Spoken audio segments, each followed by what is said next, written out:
क्लिनिकचे doctor Hemant Sonu हां doctor साहेब आहेत.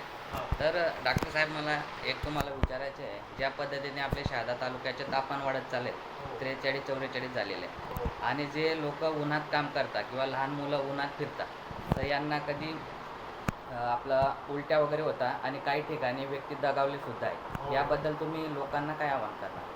हो मी आता सध्या रोज दवाखान्यात बघतोय. आमचे सध्या दवाखान्यात रुग्णांची संख्या अचानक खूपच वाढली आहे. कारण की त्याचं कारण म्हणजे तापमानात झालेली वाढ.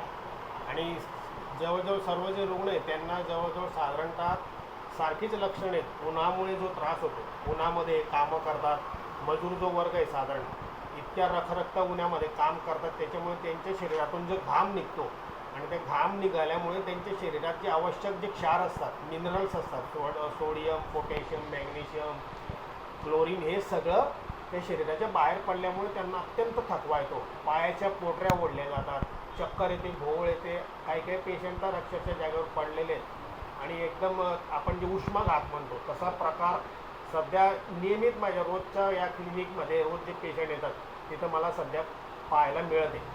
आणि जवळजवळ 80% पेशंट हे उष्माघाताचेच असतात. म्हणजे तापमान वाढल्यामुळे हा जो त्रास आहे हा खूप पेशंटचा वाढलेला आहे. याच्यासाठी काय लोकांनी करायला पाहिजे? याच्यासाठी शक्यतो माझ्या मते उन्हात जाणं टाळलंच पाहिजे. कारण तापमान दिवसेंदिवस वाढतं आहे. त्याच्यात जर आपण उन्हात जर जाऊ तर त्याचा परिणाम आपल्याला होणारच आहे. जितकं आवश्यक असेल खूपच तरच उन्हात गेलं पाहिजे. आणि उन्हात जाताना सुद्धा डोक्यावर चांगली जाड टोपी, सुती कापडे आणि सैल कपडे वापरूनच उन्हात जायला पाहिजे. फिट कपडे अजिबात घालायचे नाही, जीन्स पॅन्ट वगैरे अजिबात घालायचे नाही, सुती कपडे वापरायचे. आणि जवळ पाण्याची बाटली नेहमी ठेवावी, पाणी सतत पीत राहायचं. आणि शक्यतो फ्रीजचं पाणी, बर्फाचं पाणी अजिबात पिऊ नका. त्यापेक्षा माठातलं पाणी पिलं तर त्याचा लवकर त्याचा फायदा आपल्याला होतो आहे. त्याचसोबत ऊसाचा रस वगैरे प्यायला हरकत नाही, लिंबू सरबत प्यायला हरकत नाही. अशा ज्या आपल्या किरकोळ आपण ज्या घेऊ शकतो काळजी, ही सगळी काळजी लोकांनी घेतली पाहिजे. हे होते आमचे शहरातले डॉक्टर हेमंत सोनू.